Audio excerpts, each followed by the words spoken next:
আদালতের নির্দেশের ২৪ ঘন্টা না পেরোতেই দায়ের করা হলো চিত্রনায়ক সালমান শাহর হত্যা মামলা। সোমবার মধ্যরাতে রাজধানীর রমনা থানায় মামলাটি দায়ের করেন চিত্রনায়কের মামা আলমগীর কুমকুম। মামলার এজাহারে প্রথম আসামি হিসেবে নাম রয়েছে চিত্রনায়কের সাবেক স্ত্রী সামিরা হকের।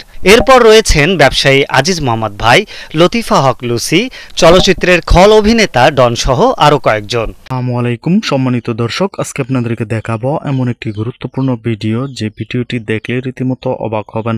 চাঞ্চল্যকর অবস্থা সৃষ্টি হয়েছে, নেট দুনিয়ায় তোলপাড়, সামাজিক যোগাযোগ মাধ্যমে ভাইরাল। আসুন কথা না বাড়িয়ে দেখে আসি সম্পূর্ণ ভিডিওটি। 1 সেকেন্ডও না টেনে পুরো ভিডিওটি দেখবেন। চ্যানেলে নতুন হলে সাবস্ক্রাইব করে রাখবেন পরবর্তী আপডেট পাওয়ার জন্য। ভিডিওতে একটি লাইক করে দেখতে থাকুন সম্পূর্ণ ভিডিওটি। মোট অভিযুক্ত 11 জনের পাশাপাশি উল্লেখ করা হয়েছে অজ্ঞাতনামা আরও কয়েকজনের নাম। এর আগে সোমবার দুপুরের পর সালমান শাহ হত্যা মামলা পুনরায় তদন্তের নির্দেশ দেন আদালত। চিত্রনায়কের মা নীলা চৌধুরীর রিভিশন আবেদন মঞ্জুর করে এই হত্যা মামলা চলবে বলে ঢাকার ৬ষ্ঠ অতিরিক্ত মহানগর দায়রা জজ জান্নাতুল ফেরদৌস ইবনে হক এ আদেশ দেন। বাদীপক্ষের আইনজীবী জানান, সালমানের মৃত্যুর সময় সামিরার সুটকেস থেকে চেতনানাশক ঔষধ ও সিরিঞ্জ পাওয়া গিয়েছিল। যে বিষয়টা আদালত বলেছেন সেটা হলো যে সামিরা চৌধুরীর ব্যাগে একটা অ্যানেস্থেশিয়া, লোকাল অ্যানেস্থেশিয়ার একটা পাওয়া গেছে, বোতল পাওয়া গেছে এবং একটা সিরিঞ্জ পাওয়া গেছে, ব্যবহৃত সিরিঞ্জ, যেটা তদন্ত করা হয় নাই, যেটা রাসায়নিক পরীক্ষায় একদম সঠিক যে এটা অ্যানেস্থেশিয়া, লোকাল অ্যানেস্থেশিয়া।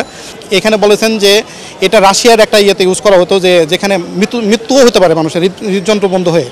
চিত্রনায়কের সুরতহাল রিপোর্টে বুকের নিচে কালো দাগ পাওয়া গেছে বলেও জানান তিনি। তার বুকের ডান পাশে এবং বাম পাশে আঘাতের চিহ্ন পাওয়া গেছে এবং সেটা কালো দাগ হিসেবে ছিল, যেটা আদালত স্পষ্টভাবে বলেছেন যে এইখানে যে আঘাতের চিহ্ন পাওয়া গেছে সেটা অপমৃত্যু হতে পারে না, আত্মহত্যা হতে পারে না, সেটা অন্য কোনো ব্যক্তি কিংবা অন্য কেউ দ্বারা, অন্য বেশি ব্যক্তি দ্বারা আঘাত হতে পারে, শক্ত কোনো আঘাত হতে পারে, সেটা আদালত স্পষ্টভাবে বলেছেন। এদিকে সোমবার ঢাকার মহানগর দায়রা জজ আদালত পর্যবেক্ষণে বলেন, সালমান শাহর মৃত্যুর তদন্তে পদে পদে অন্যায় হয়েছে, কেউ দায়িত্বশীল আচরণ করেনি। আদালতের এই মন্তব্যের পরই মামলার পুনরায় তদন্তের নির্দেশ আসে।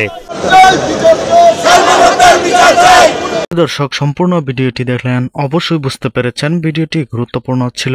দর্শক ভিডিওতে যে তথ্যগুলো পেয়েছেন এ বিষয়ে আপনাদের মূল্যবান মতামত অবশ্যই কমেন্টে জানাবেন এবং পরবর্তী আপডেট ভিডিওগুলো সবার আগে পেতে চ্যানেলটিকে এখনই সাবস্ক্রাইব করে রাখুন। এই মুহূর্তে বিদায় নিচ্ছি, দেখা হবে পরবর্তী কোনো ভিডিওতে। সে পর্যন্ত ভালো থাকুন, সুস্থ থাকুন। আসসালামু আলাইকুম।